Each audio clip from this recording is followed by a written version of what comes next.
In San Antonio, there are certain times of year that get us more excited than a chihuahua in a thunderstorm.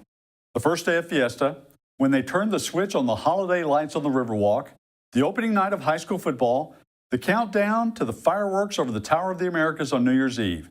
But when it comes to Christmas morning, San Antonio style, nothing beats when the Spurs open training camp and we open up our hearts again to hope and expectation.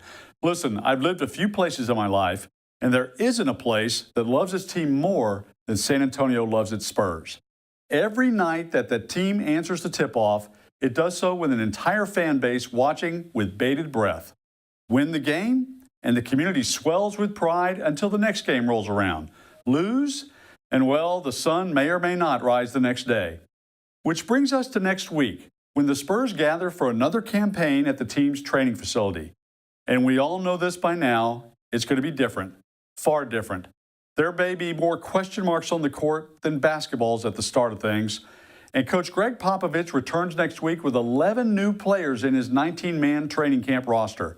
Gone are Manu Ginobili, Tony Parker, Kawhi Leonard, each exiting with various amounts of lament from the local fandom. We'll be learning new games to follow like Jakob Poeltl, DeMar DeRozan, Lonnie Walker IV, and Quincy Pondexter. We'll be welcoming back an old friend or two like Marco Bellinelli and Rudy Gay. And we'll be looking ahead to October 17th like kids surveying the presents under the Yuletide tree.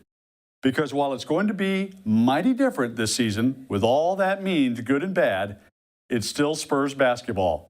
And coming up in 3 weeks or so, they'll be throwing up the ball at midcourt at the AT&T Center, and San Antonio will be rising off our couches to greet the tip-off. Because that's what we do for the Silver and Black in San Antonio, and all these changes won't change that. You're watching Sports Tonight, San Antonio's only nightly 30-minute sportscast with exclusive sports coverage you won't find anywhere else.